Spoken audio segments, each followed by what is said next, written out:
Es un placer comparecer hoy aquí para presentar esta ley. Quería que mis primeras palabras fueran efectivamente de agradecimiento a la ministra Raquel Sánchez, pero también a los equipos, al equipo del Ministerio de Transportes, Movilidad y Agenda Urbana y también para el equipo de Derechos Sociales y Agenda 2030, que han trabajado intensamente este año y medio. Sé que lo habéis seguido también con intensidad por parte de los periodistas y por parte de la ciudadanía.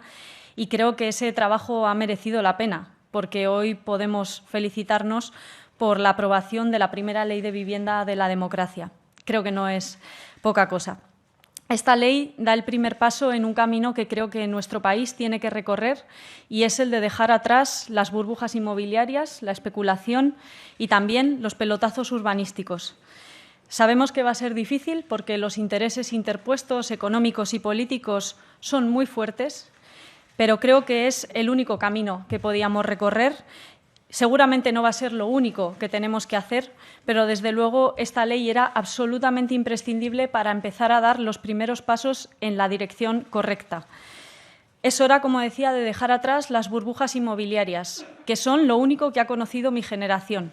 Pasamos de una burbuja hipotecaria después de la crisis financiera del año 2008, que dejó tras de sí, recordaréis bien, miles de desahucios, miles de familias que lo perdieron todo, muchas tenían cláusulas abusivas en sus hipotecas y muchas también tuvieron que entregar su vivienda y aún así se quedaron con deudas a perpetuidad.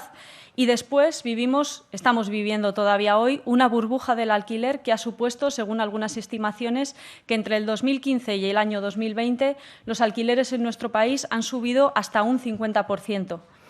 Esa burbuja ha beneficiado principalmente a los fondos de inversión y a los grandes rentistas, los grandes propietarios de nuestro país, que son esas personas que viven básicamente de alquilar las muchas viviendas que han heredado y que no trabajan.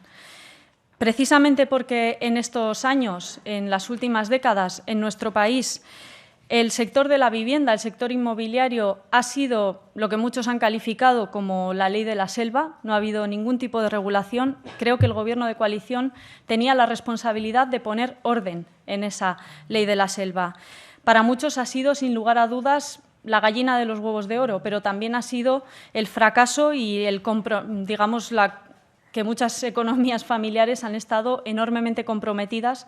por tener que dedicar una parte muy importante de sus ingresos a pagar el alquiler o a pagar las hipotecas. Pensábamos que era hora de reequilibrar esa balanza y por eso esta ley protege, en primer lugar, a los inquilinos y las inquilinas, que son la parte más débil de la ecuación. Se lo pone fácil a los pequeños propietarios y, al mismo tiempo, exige la necesaria corresponsabilidad a los grandes propietarios en la garantía del derecho a la vivienda, que, como sabéis, es un derecho consignado en nuestra Constitución.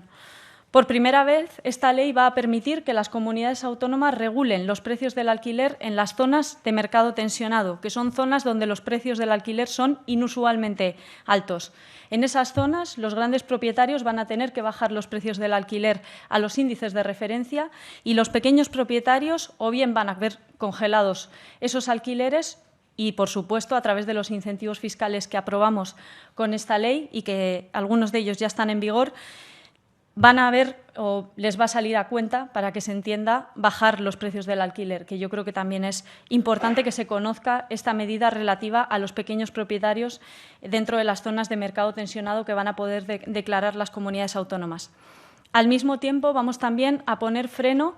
a la que ha sido una de las vulneraciones de derechos humanos más grave que se ha vivido en nuestro país, que son los desahucios sin alternativa habitacional. Ahora los juzgados vamos a exigirles la responsabilidad de que soliciten obligatoriamente un informe a servicios sociales para determinar si la familia que va a ser desahuciada está en una situación de vulnerabilidad. Si lo está, la comunidad autónoma tendrá la obligación, en el plazo de 2 o de 4 meses, de buscar una vivienda alternativa. Y la ley recoge que tiene que ser una vivienda alternativa, no puede ser un albergue, como hemos visto en algunas comunidades autónomas. Además, esta ley va a permitir movilizar la vivienda vacía. Quizás uno de los mayores retos éticos que tiene nuestro país es sacar toda esa vivienda vacía al mercado de la vivienda. Los datos del INE siguen estando ahí y creo que,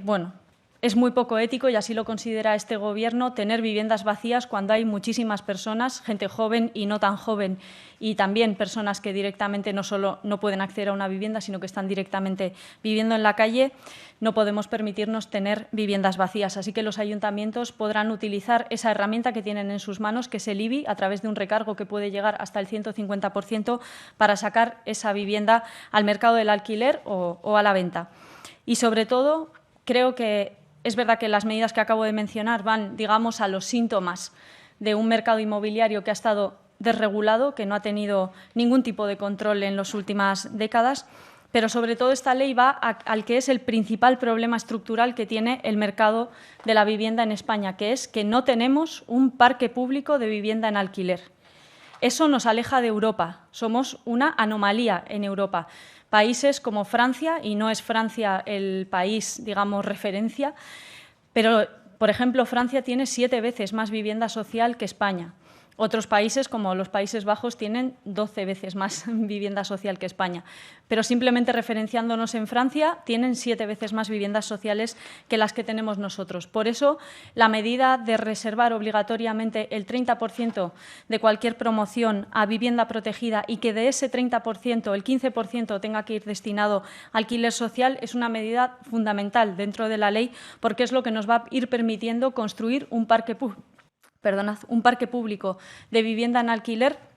y lo que va a evitar que se sigan o que se puedan crear en nuestro país guetos y, digamos, la vivienda protegida y la vivienda de alquiler social esté repartida por igual en los distintos barrios. Como muy bien ha explicado la ministra, además vamos a reforzar la protección de esa vivienda protegida, prohibiendo su venta, su enajenación, para no volver a sufrir situaciones que nadie quería en este país, como la venta de vivienda protegida a fondos